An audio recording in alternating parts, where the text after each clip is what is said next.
medo.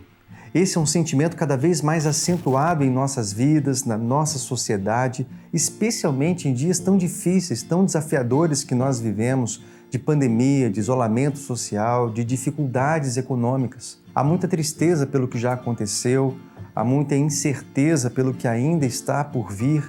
Tudo isso aumenta a angústia, o medo no nosso coração. Mas o que a Bíblia nos ensina sobre momentos assim? Como nós podemos agir? Qual deve ser nosso comportamento e a nossa atitude? A Bíblia nos conta a história de um rei que, diante de uma grande batalha, sentiu medo. Mas ele busca ao Senhor com sinceridade e, por meio do louvor e da adoração, ele recebe um grande milagre, um grande livramento. Essa história é narrada lá no livro de 2 Crônicas, no capítulo 20, e o nome desse rei é Josafá. Nesse texto bíblico, nós vemos que ele recebe essa má notícia, a notícia de que os adversários já estavam chegando, os adversários já estavam prontos para guerrear contra Judá. E era uma multidão de adversários. Ele sentia medo, ele não esconde esse sentimento. Muitas dúvidas certamente vieram ao coração do rei, como ele venceria aquela batalha, o que aconteceria com o povo. Meu irmão, minha irmã, talvez essa seja a sua condição também. Talvez você tenha recebido más notícias e muitas dúvidas, questionamentos estão tomando o seu coração, tirando a sua paz e trazendo o medo. Quantas pessoas passam pelo vale do medo nesse exato momento? E se nós não tivermos uma postura correta, esse sentimento de medo pode nos cegar e nos fazer atravessar circunstâncias e realidades ainda mais severas, ainda mais graves. Por isso, esse exemplo de Josafá nos ajuda, nos inspira tanto. Ele, diante dessa má notícia, dessa guerra que estava tão próxima, ele não sai dali para procurar estrategistas de guerra, aliados, exércitos melhores para se aliar e fortalecer a sua força bélica, sua força militar. Não. Josafá foi buscar diretamente ao Senhor. E não apenas isso, ele convoca todo o povo de Judá para buscar ao Senhor. O texto bíblico diz que de todas as cidades veio gente para buscar o Senhor. Se colocaram em jejum, em oração, em busca incessante pelo favor e pela intervenção de Deus. Aquela crise aproximou o povo ao seu Deus. As crises que nós passamos, as más notícias que recebemos, têm esse potencial de nos aproximar de Deus. Quando foi a última vez que você jejuou? Quando foi a última vez que a sua igreja e todo o povo se reuniu em consagração para buscar a Deus, para buscar o favor e a intervenção do Senhor? Quem sabe essa crise seja uma oportunidade disso acontecer. Josafá então reúne todo o povo e faz uma oração. E nessa oração ele deixa muito bem claro aonde estava firmada a sua esperança. No verso 12 ele diz: porque em nós não há força para resistirmos a essa grande multidão. Em primeiro lugar, ele reconhece que não havia força nele, que ele era impotente. Nós precisamos ter essa perspectiva também, reconhecer que sem o Senhor nós nada podemos fazer, que nós precisamos da força dele em nós, que se ele não for conosco, é em vão nós tentarmos fazer. Nós somos impotentes sem o Senhor. Essa confissão de Josafá nos ensina demais. E ele complementa dizendo: não sabemos o que fazer, mas os nossos olhos estão postos em ti. Que declaração, que confissão maravilhosa!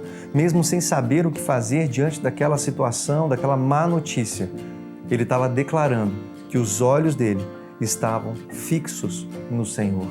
Nós precisamos ter essa atitude também. Colocar os nossos olhos fixos no Senhor, tirar os olhos do problema e colocar os nossos olhos no Senhor. Nos momentos difíceis da vida, quando o medo invade o nosso coração, nós precisamos manter os nossos olhos em Deus.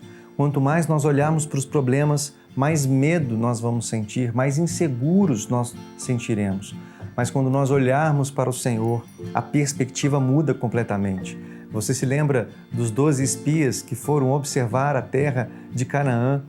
O texto bíblico lá em Números, no capítulo 13, nos fala que 10 daqueles espias começaram a olhar para o tamanho dos adversários, começaram a olhar para o tamanho do problema e eles voltam dizendo: nossa, é impossível nós entrarmos naquela terra.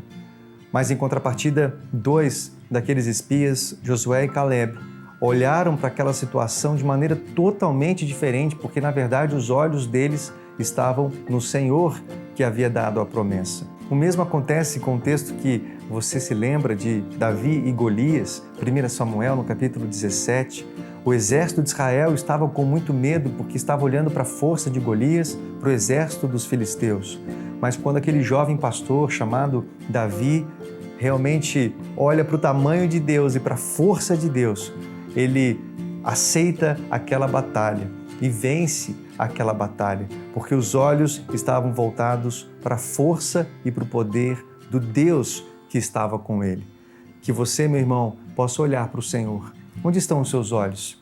Nesse momento você está olhando mais para o problema ou você tem olhado e fixado os seus olhos na força de Deus? Depois que Josafá termina essa oração, o Espírito do Senhor encheu todo aquele lugar que estava no meio do povo. Um dos levitas se levanta profeticamente e começa a entregar uma palavra do próprio Deus, dizendo: não temas, não se assustem. Vocês nem vão precisar lutar, essa batalha é do Senhor. E essa palavra trouxe ânimo, aplacou o medo, trouxe adoração, trouxe louvor para o meio do povo. Naquele momento, eles ainda não tinham resolvido o problema dos adversários que estavam prontos para a batalha, mas eles tinham resolvido um problema no coração deles, uma batalha que acontece dentro de nós.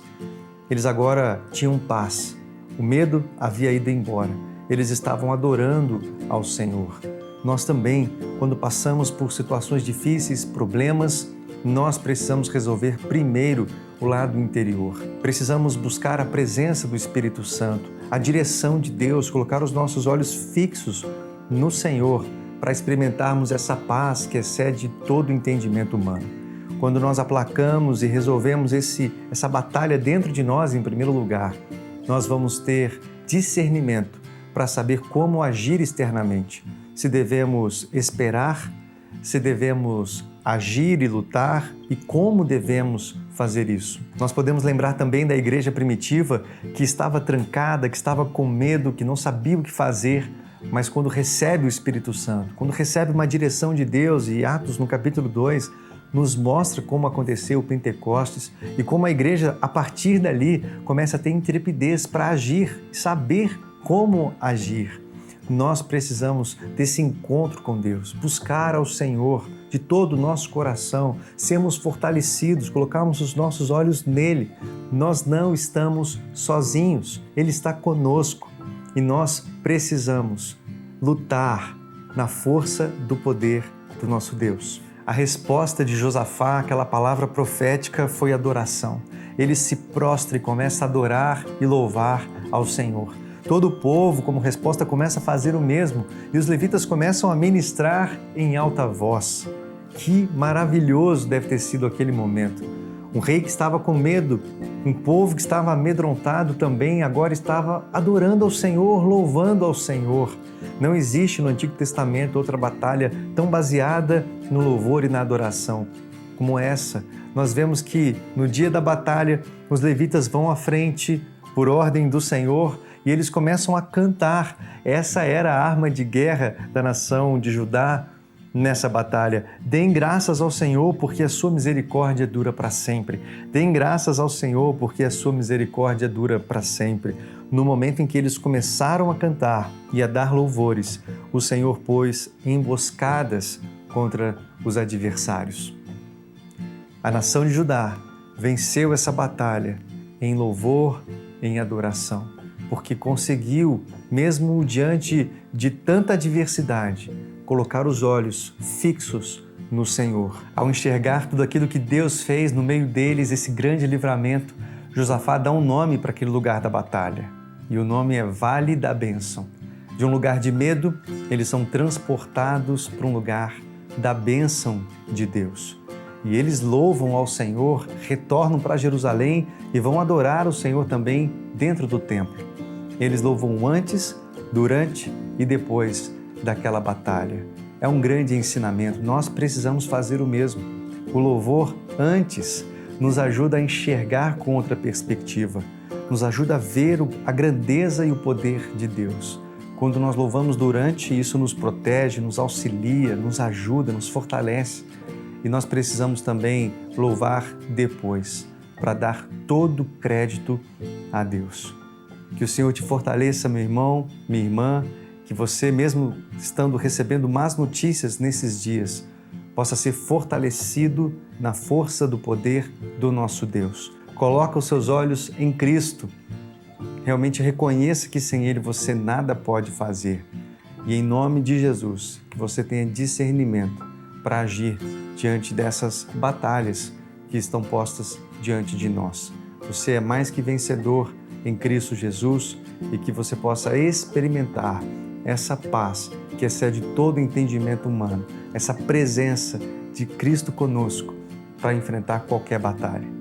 Deus te abençoe grandemente. Um grande abraço.